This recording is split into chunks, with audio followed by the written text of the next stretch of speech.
Hello, everyone. My name is Arya Bhat. I'm a senior. Last year, yay. I'm from Chandler, Arizona. It's a suburb of Phoenix.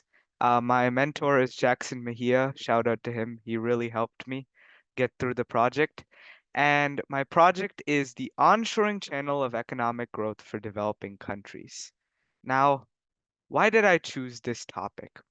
It's because I've always loved to study developmental economics and finding pathways to economic growth or economic success for these developing countries is kind of like finding a cure to a medicine. It's really intriguing and it's also very, very useful. So why not? But why onshoring? First, let's at least discuss what onshoring is. Onshoring is nothing but offshoring with respect to the developing country. So f- let's say I'm Microsoft and I'm setting up a factory in India. If I'm talking about setting up a factory in India with respect to India, then that process is actually called as onshoring. So whether you call it onshoring or offshoring, why this particular process? Well, this process has been very, very prevalent for a very long time, and it's also incredibly dynamic. For example, the key target countries of offshoring have really changed, be it Japan to China to Mexico, India, even Vietnam, as you can see from this headline right here. And also, the advent of AI has really, really changed the game for what types of jobs are really being offshored because simple things like entering values in a spreadsheet don't even have to be offshored anymore. It can just be replaced by a simple algorithm, as you can see from this uh, right here. Um, but the main debates of offshoring still focus on the effects on, domestic industries. Like how does it impact American jobs, rather than focusing on how does it affect the developing countries' economic growth or the economic impacts on the developing country. We're focusing more on how it threatens U.S. white collar or blue collar workers from this article right here. So that's what I really want to delve into. That's why I really chose this topic. So let me explain, how does onshoring really lead to economic growth? Well, let's say I'm Microsoft and I want to set up a plant for manufacturing computers in India, right? So the plant is going to need both high skilled and low skilled labor. You're going to need your software and hardware engineers, and you're going to need your factory workers, your low skilled labor.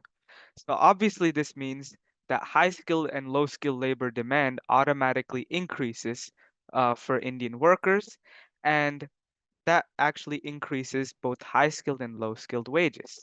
So now these Indian workers will see, oh, there's high wages. Maybe I should take up these jobs. But what they'll do is some of them will go into the high skilled job and some will go into the low skilled job. So for the high skilled job, they're going to need some education to be able to do that job properly, right?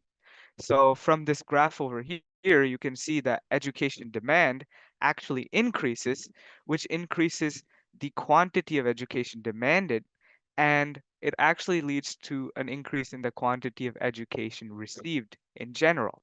So since the quantity of education goes up, people's intellectual capabilities and abilities to do this high skill labor increase. And this is essentially known as human capital. So human capital actually increases, just the intellectual capabilities. That's all it means. And this means, and this is actually found out to be very, very strongly linked to economic growth, just because there's more there's more resources available, more factors of production available, just because people's intellectual capabilities have improved. So that actually leads to more and more economic growth. And that's essentially how the channel works. I essentially showed this in my research paper through a mathematical model that is a more simple version. Instead of using a real country, I just made a fictional country that has just one household and just one offshoring firm. So I kept it nice and simple so the math would be nice and simple. And it turns out that I was actually able to show this effect through my mathematical model as well. But what about empirically? How would this work with actual countries? So so this regression might be very complicated, but I'll just try to break it down.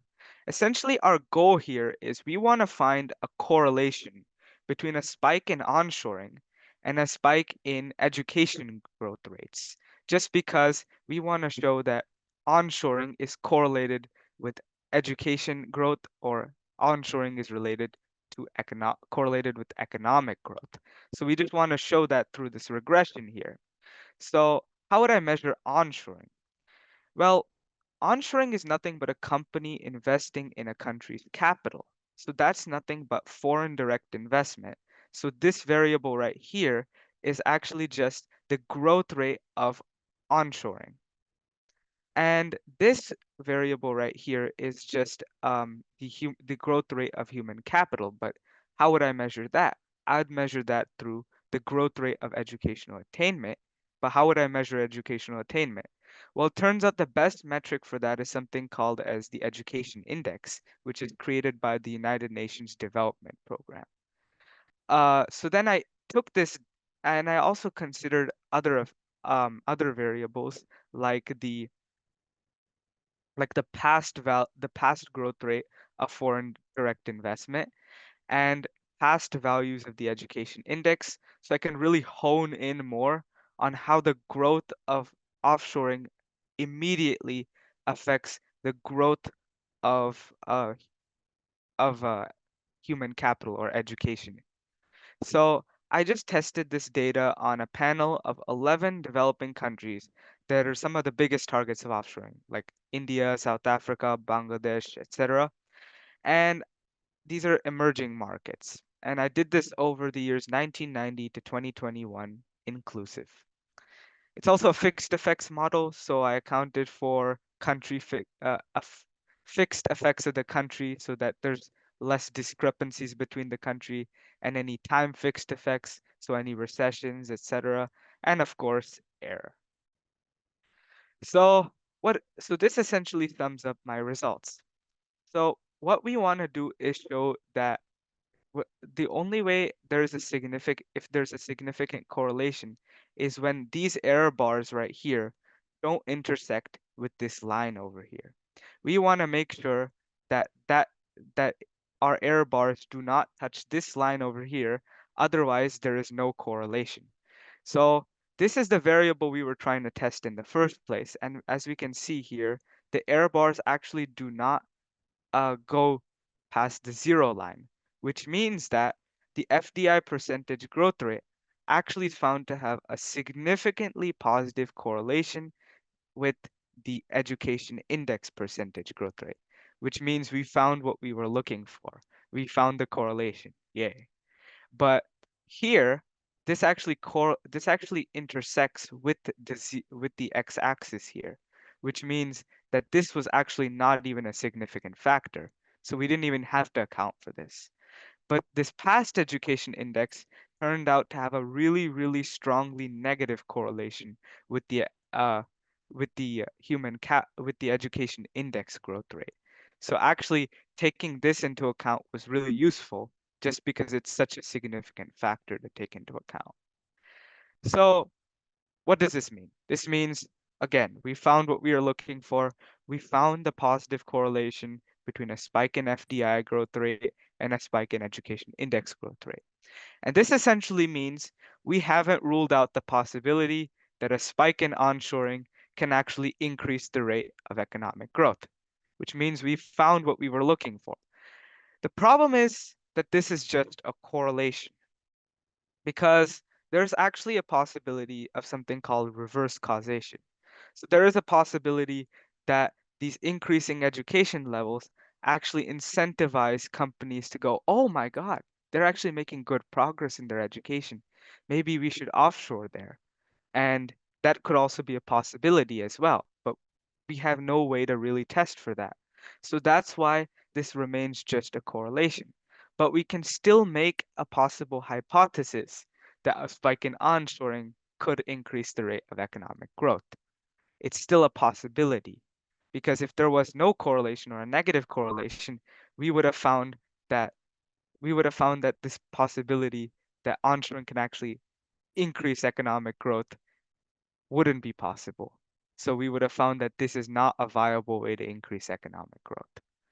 So we found what we were looking for, which is great, which means that, maybe in the future, countries could maybe create policies that incentivize more and more onshoring that could actually benefit them in the future and have them progress and succeed economically. So thank you for attending. Yeah, credits to SlidesGo for the presentation template. And if you have any questions, feel free to ask away. Very good. This is fantastic. I Thank have a couple questions. Sure. One question actually came through from the audience here. What next question would you pose to the field to continue the investigation? Ah, I think this is this is a pretty good this is a good question. I think a next question that I could pose is I was talking about the relevance of onshoring, right? Because onshoring is a very highly dynamic field, and I actually explained in my presentation that the advent of AI is really, really changing this game up.